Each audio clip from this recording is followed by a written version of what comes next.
இந்த இளைஞரணி மாநாடுல சென்னையில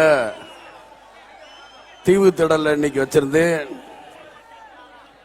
இன்னைக்கு வைக்கும் பொழுது எதிர்கட்சியில் இருக்கிறவங்க எல்லாம் ரொம்ப சந்தோஷப்பட்டாங்க.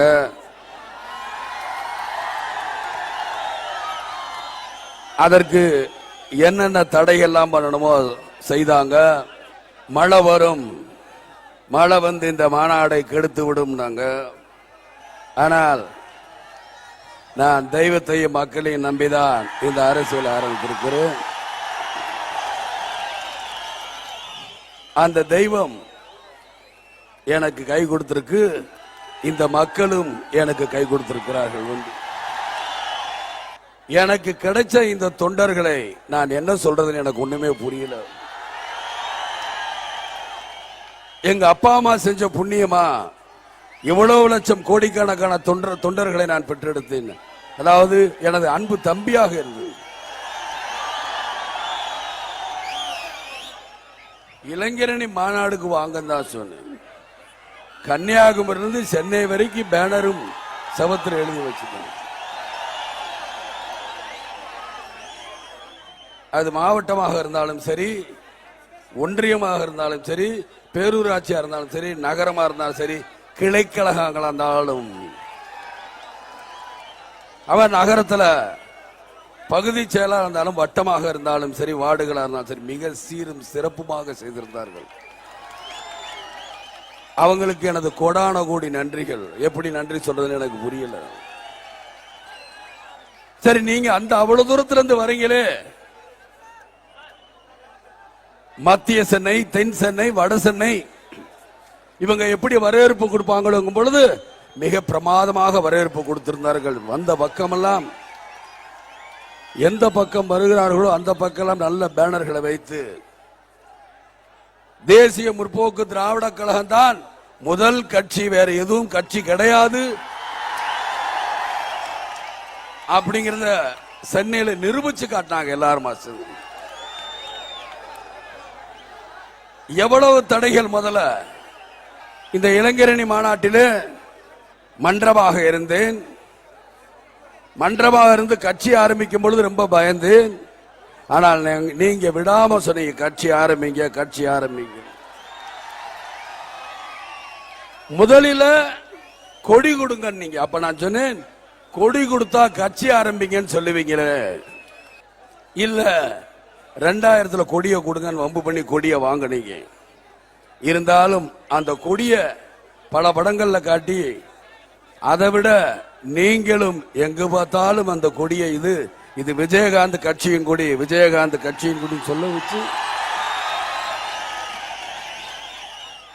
இன்னைக்கு இந்த ஆரம்பித்த 3 வருஷத்துல 4ஆவது வருஷம் ஆரம்பிச்சிருக்கு. இப்ப எல்லா மக்கள் மனதிலையும் தேசிய முற்போக்கு திராவிட கழகத்தோட கட்சின்னு சொல்ல வச்சீங்களே, அதற்கு நன்றி கலந்த வணக்கத்தை தெரிவித்துக் கொள்கிறேன். எவ்வளவு பிரச்சனைகள், எவ்வளவு போராட்டங்கள்! நீங்க வாட்டி சொல்லிட்டீங்க ஆரம்பிங்க. நானும் ஆரம்பிச்சேன். ஆரம்பிச்சோன்னு உள்ள கட்சிகளுக்கெல்லாம் விஜயகாந்தா பாப்பம் படம் 100 நாள் ஓடுற மாதிரி 100 நாள் கூட இந்த கட்சி இருக்காது, 100 நாள்லயே ஓடி போயிடும். எத்தனையோ கட்சி இந்த நாட்டில் இருந்தது. 70 கட்சி இருக்குது, 71வது கட்சினாங்க. ஆனா ஆரம்பிச்ச 3 வருஷத்திலேயே கிட்டத்தட்ட 5 தேர்தல்களை சந்திச்ச உடனே மக்கள் அந்த 71 பக்கத்துல இருந்த 7 அழிச்சிட்டாங்க. 1வது கட்சி இதான் முதல் கட்சின்னு சொல்ல வச்சான். அது யார்? எனது தொண்டர்கள், என் மக்கள், என் தொண்டர்கள். எந்த ஒரு இடத்திலும் எந்த ஒரு தவறும் செய்யாத நல்ல தொண்டர்கள்.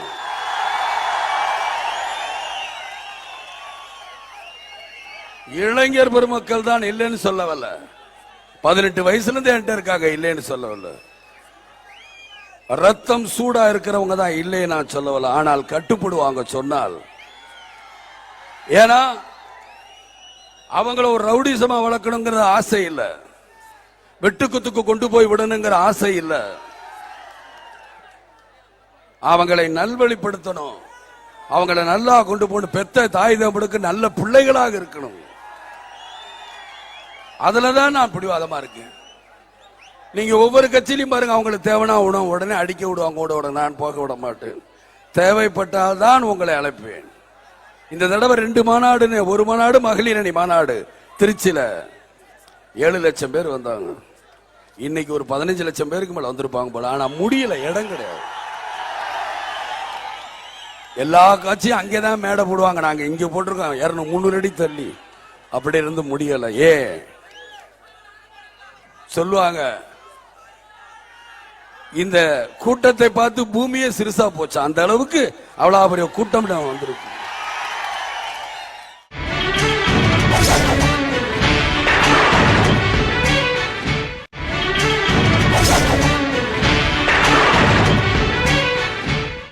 அந்த என்னுடைய டெம்போ டிராவல் இருக்கும்போது நான் அழுதது என்னை சுற்றியுள்ள உங்களுக்கு மட்டும்தான் தெரியும்.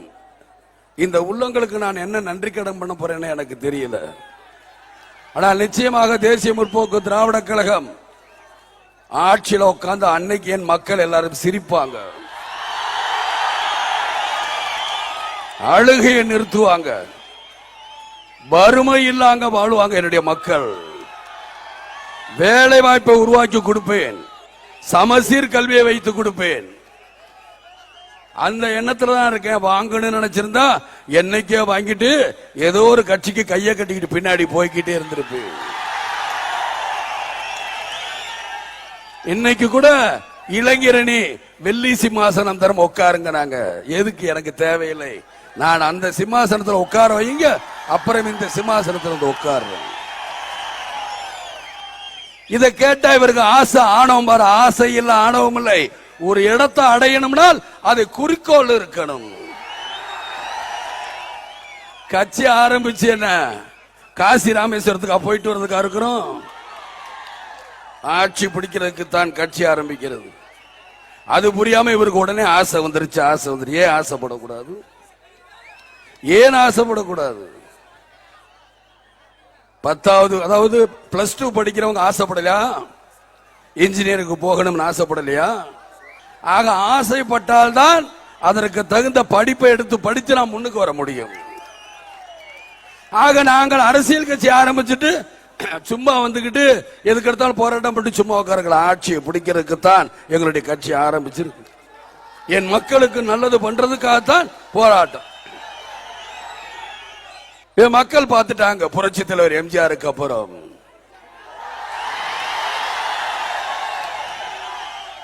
பார்த்தாங்க, அதிமுக வந்தா நல்லது செய்யுமா? செய்யல. அண்ணா திராவிட முன்னேற்ற கழகம் அவங்க தோழிக்காக இருக்கு, மக்களுக்காக தேசிய முற்போக்கு திராவிட கழகம் ஒண்ணுதான். ஏன் நான் அடிச்சு சொல்றேன்னா, என்னை மிரட்டி பார்த்தாங்களே, நான் பெறல. ஏனென்றால் இவங்க எதவன்மாலும் விலை கொடுத்து வாங்கலாம், என்கிட்ட இருக்க தைரியத்தை மாத்திரம் விலை கொடுத்து வாங்க முடியாது. அதே மாதிரிதான் என் தொண்டர்களும் துவள மாட்டார்கள். அவங்களை அடக்கிடலான்னு பார்த்தாங்க ஆளுங்கட்சிக்காரங்க. என் கட்சியில இருக்கவங்க கோழைகள்னு சொல்லி பார்த்தாங்க. நான் சொன்னேன், கோழைகள் இல்ல, வாழைகள். அது வெட்ட வெட்ட வளர்ந்துகிட்டே இருக்குமே தவிர குறையாது. ஆக அவங்க புரியாம விஜயகாந்துக்கு ஒண்ணும் தெரியாதுங்கிறாங்க. சிலர் பேசுவாங்க, விஜயகாந்த் எத்தனாவது கட்சின்னு தெரியல, தமிழ்நாடு பூரா கரண்ட் கட்டான். ஏன்னா விஜயகாந்த் மாநாட யாரும் பார்க்க கூடாது. நான் அதை பத்தி கவலை இல்லை. தெய்வம் நீங்க பொருட்கள் ஆத்திரம், அதனால கரண்ட் கட்டு பண்ண எவனும் பார்க்க கூடாது அந்த மாநாட. ஆத்திரப்பட்ட ஒரு பழமொழி சொல்லுவாங்க, ஆத்திரக்காரனுக்கு புத்தி மட்டுன்னு. அதனால ஆத்திரப்பட்டு பட்டு அவங்க அப்படிதான் அழிய போறாங்க. அதுதான். அதே மாதிரி இன்னைக்கு நான் சில பிரச்சனைகளை உங்ககிட்ட பேசணும்னு நினைச்சிருக்கிறேன். முக்கியமாக இலங்கை தமிழர்கள் அங்கே கொல்லப்படுகிறார்கள். நாங்கள் ஆயுதம் கொடுத்தோம். 2007 சொல்றார் ஒரு மந்திரி, இந்து மகா பெருங்கடல்ல நம்ம இந்தியா நினைக்கணும்னா அவங்களுக்கு எல்லா ஆயுதங்களும் செஞ்சோம், எல்லா ஆயுதங்களும் கொடுத்தோம் ஒத்துக்கிறாங்க. இதை நான் சொல்லல, நேத்து முந்தா நாளா இந்தியன் எக்ஸ்பிரஸ்ல வந்தது. அவங்க ஒரு கருத்து எழுதி இருக்கிறாங்க. மேட் இன் இந்தியா, இந்தியாங்கிற பொருளே இல்லாத கிடையாது. இலங்கையில எல்லா பொருளும் இந்தியா தான் கொடுத்தது அப்படின்னு. அப்ப எங்க தமிழர்லாம் சாகணுங்கிறீங்களா? பிரச்சனை எங்க இருக்குங்கிற நீங்க முதல்ல யோசிக்கணும். ராஜஸ்தானுக்கு பிரச்சனை இல்ல, எந்த ஊர்லயும் போய் இருக்க போறது இல்ல. ஆந்திராவுக்கு பிரச்சனை இல்ல, கர்நாடகத்துக்கு பிரச்சனை இல்ல, தமிழ்நாட்டுக்கு தான் பிரச்சனை. ஏனென்றால் சிங்கப்பூர்ல தொட்டாலும் தமிழ் இருக்கான், மலேசியால தொட்டாலும் தமிழ் இருக்கான், ஹாங்காங்ல தொட்டாலும் தமிழ் இருக்கான், லண்டன்ல தொட்டாலும் தமிழ் இருக்கான், அமெரிக்கால தொட்டாலும் தமிழ் இருக்கான், இலங்கையிலும் தமிழர்கள் இருக்கிறார். ஆக இது என்ன சென்சிட்டிவான பிரச்சனை. ஒரு பிரச்சனை வந்தா தமிழர்களுக்காக எல்லாரும் பேச வேண்டி வரும். எனக்கும் இலங்கை தமிழர்களுக்கும் என்ன இருக்குன்னு உங்களுக்கு என்ன தெரியும்? யாருக்கும் தெரியாது. எவ்வளவு உதவிகள் பண்ணிருக்கேன்னு எனக்கு தெரியும். சுனாமியில கூட இந்திய பணம் 6 லட்சம் ரூபாய் கொடுத்தேன், இலங்கை பணத்துக்கு 12 லட்சம் ரூபாய். எந்த கட்சியாவது கொடுத்துச்சான்னு இன்னைக்கு இலங்கை தமிழர்களை பத்தி பேசுறாங்க. இவங்க இன்னைக்கு பேசுறாங்க இலங்கை தமிழருக்காக நாங்க பண்ணோம். இதெல்லாம் வித்த ஆளாளுக்கு இலங்கை தமிழன் சொல்லி சொல்லி அவங்களுக்கு கிடைக்கிற எல்லா நன்மைகளும் கெடுத்து குட்டிச்சோர் ஆயிருக்காங்க. இன்னைக்கு குதிக்கிறாங்களே, எல்லாரும் அன்னைக்கு கூட்டணி கட்சியில தானே இருந்தாங்க. அன்னைக்கு தெரியலையா? 2006 பிரணாப் முகர்ஜி பேசினார், 2008 ராணுவ அதிகாரி பேசினார். அதுலயும் சிலர் தப்பா புரிஞ்சுக்கிறாங்க. இந்தியாவை நினைச்ச மாதிரி நினைச்சீங்க. இந்தியா என்ன நினைச்சிருக்கு? எல்லோருக்கும் சம ஒற்றுமை, சம பங்கு, ஜாதி மத வித்தியாசம் எல்லாருக்கும் ஒண்ணுன்னு சொல்றது இந்தியா. வேற்றுமையில் ஒற்றுமை. ஆனா அவங்க என்ன பிரகடனம் பண்றாங்க? இலங்கையில ஏமாத்துறாங்க. இது சிங்கள நாடு, சிங்களருக்கு தான் முதலிடம். இங்கு மதம் புத்த மதம் தான், இந்த புத்தர்களுக்கு தான் முதலிடம், அவர்கள் சிங்களவர்கள் சொல்றாங்க. அப்ப தமிழன் நீ தள்ளி விட்டுட்டிய. இங்க நம்ம என்ன சொல்றோம்? சிறுபான்மை மக்களுக்கு பெரும்பான்மையான மக்கள் நம்ம ஹெல்ப் பண்ணணும், உதவணும், சப்போர்ட் பண்ணணும். அப்படித்தானே தமிழர்களுக்கு நீங்க சப்போர்ட் பண்ணணும். ஏன் சப்போர்ட் பண்ணல இன்னைக்கு வரைக்கும்? ஆக இலங்கை ராஜபக்சே நாடகம் ஆடுறார். அந்த நாடகத்துக்கு தயவு செய்து இந்தியா அடிபணிஞ்சிடாதீங்க. நல்ல தீர்வு பாருங்க. ராணுவ தீர்வு மாத்திரம் எடுக்காதீங்க, நல்ல அரசியல் தீர்வு கொண்டாங்க தான் என்னுடைய தாழ்மையான கருத்தை தெரிவித்துக் கொள்கிறேன்.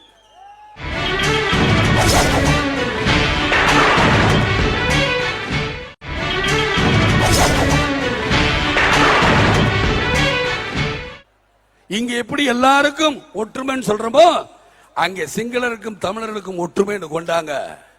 கல்வியில ஒன்னா வரலாம், வேலை வாய்ப்பு ஒண்ணுன்னு சொல்லுங்க. படிப்புல மாத்திரம் சிங்களவர்கள் 40 மார்க் வாங்கலாமா, தமிழ மாத்திரம் 80 மார்க் வாங்கலாமா? என்னையா கொடுமை! 52 இருந்து அவங்க ரத்தத்தை உறிஞ்சு குடிச்சிருக்கீங்க, தமிழ ரத்தத்தை. அப்பவே சட்டசபையில கேட்டி கோசல்ராம் பேசியிருக்காரு. இலங்கைக்கு அனுப்பின தமிழர்கள் இந்தியால இருந்து போனாங்க, இந்தியா குரல் கொடுக்கணும் அப்பவே சொன்னாங்க. இத நான் சொல்ல, சட்டசபை புஸ்தகத்தில் இருக்கு. அவர் பேசுற ஆகையினால சொன்னேன், இலங்கை தமிழரை காப்பாத்துற மாதிரி தயவுசெய்து நடிக்காதீங்க, வேண்டாம். விலைவாசி ஏற்றம், எங்கே பவர் கிடையாது, வேலை கிடையாது. அதே மாதிரி ஜெயலலிதா பாருங்க, அண்ணா திராவிட முன்னேற்ற புரட்சியில் எம்ஜிஆர் கஷ்டப்பட்டு ஆரம்பிச்சு அந்த கட்சியை கொண்டு வந்தார். இந்த மாதிரி இடையில வந்து புசுக்கு உட்கார்ந்துருச்சு. இலங்கையில என்னைக்கு போர் நிறுத்தம் பண்றாங்க, இவங்க பண்ணணும், இவங்க சொல்லணுமே. அது வரைக்கும் நம்ம கட்சியை சேர்ந்த எல்லா தொண்டர்களும் நாளையில இருந்து ஒரு கருப்பு பேட்ச் எப்பயுமே குத்திக்கிட்டே சுத்துங்க. எந்த சட்டையில சுத்தினாலும் ஒரு கருப்பு பேட்ச், நம்ம எதிர்ப்பை காட்டுவோம். கருப்பு பேச்சு குத்துவீங்களா? பத்தாது பின்னாடி போடணும். என்னைக்கு கலட்ட கூட நான் சொல்ற வரைக்கும் உணர்வை காட்டுவோம். இது ஒரு புறம் இருக்க, அடுத்து வருவோம் கரண்ட்டுக்கு. இந்த இருக்கே லைட் வெளிச்சமா இருக்கேன்னு நினைச்சிடாதீங்க. பூரா ஜெனரேட்டர் காசு தான், பூரா டீசல் கொடுத்து தான் ஓட்டிக்கிட்டு இருக்கோம். அதுல கூட எப்படா கட் பண்றதுன்னு யோசிச்சுக்கிட்டு இருப்பாங்க. ஏன்னா நீங்க திரும்பி போகும்பொழுது எச்சரிக்கையாக ஜாக்கிரதையாக போகணும். 10 வண்டியா போகணும், 15 வண்டியா போகணும், எங்கேயும் தொந்தரவு பண்ணக்கூடாது. தூக்கம் வந்தா ஒரு ஓரமா வண்டியை போட்டு படுத்து வைக்கணும். அது பெட்ரோல் பங்க் ஊருக்குள்ள படுத்து தூங்குங்க. மோசமான ஆளுங்க இந்த கட்சிக்காரங்க. கேட்டா எங்களுக்கு ரவுடிசம்னா என்னன்னு தெரியலன்னு பேசுவாங்க. செய்யற ரவுடிசம் அவங்க தான். ஆனா கேட்டா என்னன்னு தெரியலன்னே சொல்லுவாங்க. கரண்ட் இன்னைக்கு வரைக்கும் என்ன பிரச்சனை பேசுறீங்கன்னா, மழை பெய்யுதா? ஆமா, மழையில என்ன போகணும், எல்லாம் உட்காருங்க. நான் மழையில வந்து நனையட்டுமா? சரித்திரம் என்பது தேசிய முற்போக்கு திராவிட கழகத்தினால்தான் செய்ய முடியும்.